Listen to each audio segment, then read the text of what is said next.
Para esta demostración de la componente de simulación condicional en Supervisor, vamos a cargar primero los datos necesarios.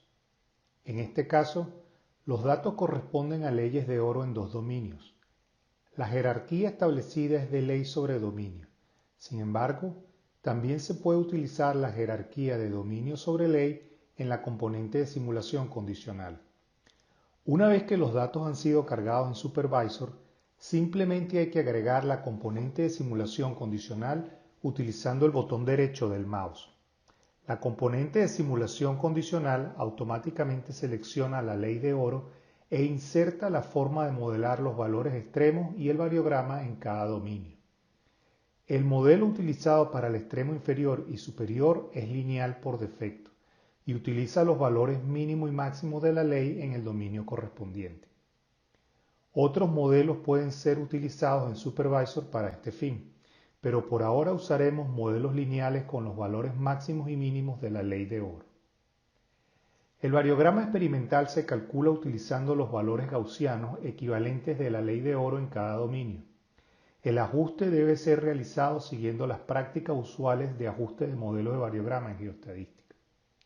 Si el modelo de variograma ha sido previamente ajustado, entonces la componente de simulación lo selecciona automáticamente. Después de modelar los valores extremos y ajustar el modelo de variograma, se procede a definir los parámetros de la simulación en las pestañas que se describen a continuación. La primera pestaña permite seleccionar el método de simulación condicional. Actualmente, solo el método de simulación secuencial gaussiana está disponible. Sin embargo, otros métodos se podrán seleccionar en esta pestaña a medida que vayan siendo implementados en Supervisor. A continuación, se indica el número de simulaciones a realizar. A la derecha de esta información se encuentra la opción para activar o desactivar el modo de prueba. Este es simplemente una opción rápida para cambiar entre realizar una simulación o varias simulaciones de acuerdo con el número especificado.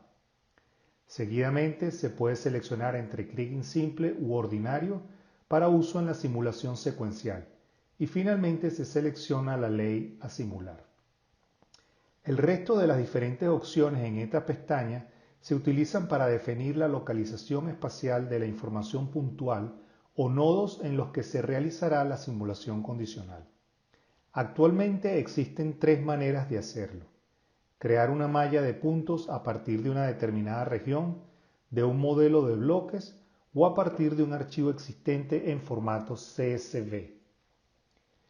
Para crear una malla de puntos a partir de una determinada región, es necesario especificar primero los valores máximos y mínimos de la región en los ejes de coordenada X, Y y Z, dentro de la cual se creará la malla de puntos. Los valores máximos y mínimos de las localizaciones de los datos son utilizados por defectos. Posteriormente, se define un tamaño de bloque que corresponde al tamaño de bloque a utilizar para el rebloqueo de las simulaciones. La diferencia entre el valor máximo y mínimo de las coordenadas en cada dirección debe ser divisible por el correspondiente tamaño de bloque especificado. Caso contrario, Supervisor genera un error que se mostrará en la parte inferior derecha en color rojo. A continuación, se requiere especificar la cantidad de puntos dentro de cada bloque en las direcciones X, Y y Z. Es importante observar que el número total de nodos en la malla de puntos será igual al número total de bloques multiplicado por el número de puntos en cada dirección. Por lo tanto, mientras mayor sea el número de nodos, más tardará la simulación condicional en generar los resultados. Finalmente, es posible indicar la distancia máxima entre los nodos y las localizaciones de las muestras.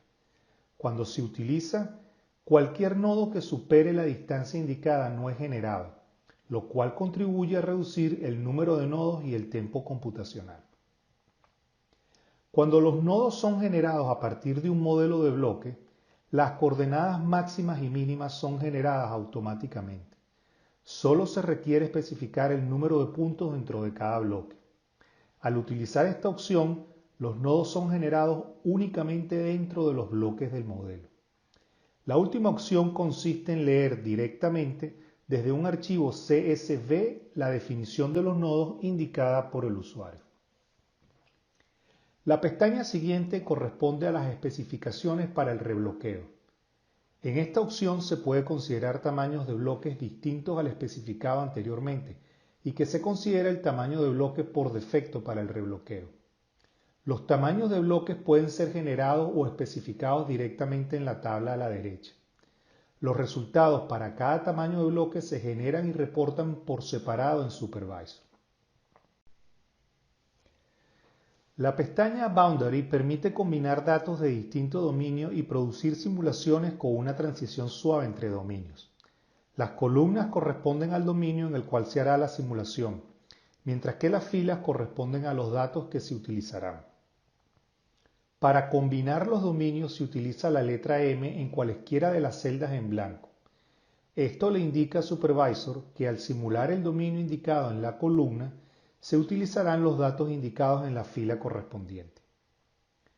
La pestaña Various Search permite seleccionar el modelo de variograma a utilizar y los parámetros de la vecindad de búsqueda para cada dominio. Primero se selecciona el dominio en el menú para este fin y Supervisor seleccionará automáticamente el modelo de variograma asociado que fue ajustado previamente. Los parámetros de la vecindad de búsqueda se pueden definir manualmente o utilizar los valores por defecto determinados a partir del modelo de variograma. A continuación, se define la forma en la que las muestras son seleccionadas para realizar la simulación. La primera opción permite asignar las muestras a los nodos más cercanos a ellas. De esta manera, cada muestra es asignada solo una vez y las muestras no asignadas no son utilizadas durante la simulación. Esta opción permite reducir significativamente el tiempo computacional. Sin embargo, es importante analizar el impacto de esta opción, por ejemplo, determinando si se ha producido una pérdida sustancial de muestra. Cuando las muestras no son asignadas a los nodos más cercanos, es posible especificar el mínimo y máximo número de muestras y el uso de octantes, indicando el número mínimo de octantes con muestra y el número de muestras por octantes. Si estas condiciones no se cumplen durante la simulación, entonces el valor menos 99 es asignado al nodo correspondiente. Seguidamente se puede indicar el número máximo de nodos simulados previamente y un valor de probabilidad. Cuando este último es menor que 1, se incrementa la probabilidad de utilizar nodos que se encuentran ligeramente más separados del nodo que se está simulando.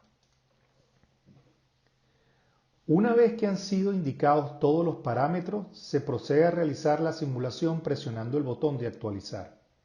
El progreso de la simulación se muestra en la parte inferior de la pantalla del Supervisor y se actualiza a medida que se completa cada simulación. Al terminar, el tiempo total requerido para la simulación también se muestra. El resultado de la simulación contiene la simulación puntual y el rebloqueo con cada uno de los tamaños de bloques indicados anteriormente. Todos estos resultados pueden ser exportados en formato CSV utilizando el botón derecho del mouse y seleccionando la opción Exportar. Los resultados pueden ser analizados utilizando la mayoría de las funcionalidades de Supervisor. Para utilizar otras funcionalidades, los resultados pueden ser guardados y luego cargados como archivo de puntos o modelo de bloques. Varias componentes son agregadas automáticamente en cada uno de los resultados. Otras componentes pueden ser agregadas utilizando el botón derecho del mouse de manera usual en Supervisor. En los resultados de la simulación puntual se agrega automáticamente el gráfico de comparación de los cuantiles de la ley simulada y las distintas simulaciones. En los resultados del rebloqueo, 3 componentes son agregadas automáticamente: la curva de tonelaje ley, el planeamiento de minado y la probabilidad de superar la ley de corte. La componente de la curva de tonelaje ley contiene 3 pestañas con diferentes gráficos para comparar las curvas de tonelaje ley obtenidas entre sí o con un modelo existente. La primera pestaña muestra las curvas de tonelaje ley de las simulaciones en diferentes colores. Asimismo, se muestra la curva de tonelaje ley del promedio de las simulaciones. En este gráfico se puede seleccionar una curva de tonelaje ley específica para destacarla de las restantes. La segunda pestaña muestra básicamente el resultado anterior, pero con toda la curva de tonelaje ley de las simulaciones en color gris. Esto permite destacar la curva de tonelaje ley del promedio de las simulaciones o de cualquier otro modelo de bloques que se haya cargado utilizando las opciones para ello en las pestañas a la derecha. Al hacer esto, es importante asegurar que los modelos considerados sean cargados en Supervisor utilizando la misma jerarquía y dominio de las simulaciones. En la tercera pestaña se muestra una representación alterna de las curvas de tonelaje ley de las simulaciones junto con una envolvente que permite comparar la variabilidad de las simulaciones en las distintas leyes de corte. Diferentes percentiles pueden ser especificados en la ventana de propiedades y graficados en la envolvente. Es importante observar que las curvas así obtenidas no corresponden a una simulación, sino que se utilizan para representar la variabilidad en las distintas leyes de corte. Gráficos de caja también pueden ser superpuestos en la figura. El planeamiento de minado muestra una sección del modelo de bloques donde el color de cada bloque está basado en una ley de corte que se especifica en las propiedades a la derecha. Al definir los parámetros de ley de corte, aversión al riesgo y factor de preservación, solo los bloques que cumplen con el criterio son mostrados en color. Los que no cumplen el criterio se muestran en una escala de gris. El modelo puede ser analizado interactivamente utilizando la barra en la ventana de propiedades para cambiar la elevación. La probabilidad de superar la ley de corte muestra una sección del modelo de bloques. En este caso, el color de cada bloque corresponde a la probabilidad de superar la ley de corte. Varias leyes de corte pueden ser especificadas en la tabla indicada en la ventana de propiedades a la derecha, y los gráficos correspondientes pueden ser desplegados todos juntos o individualmente. Diferentes secciones pueden ser desplegadas a lo largo de los ejes X, Y o Z. La ley promedio por encima y por debajo de la ley de corte se pueden incluir en cada uno de los gráficos activando la opción para ello.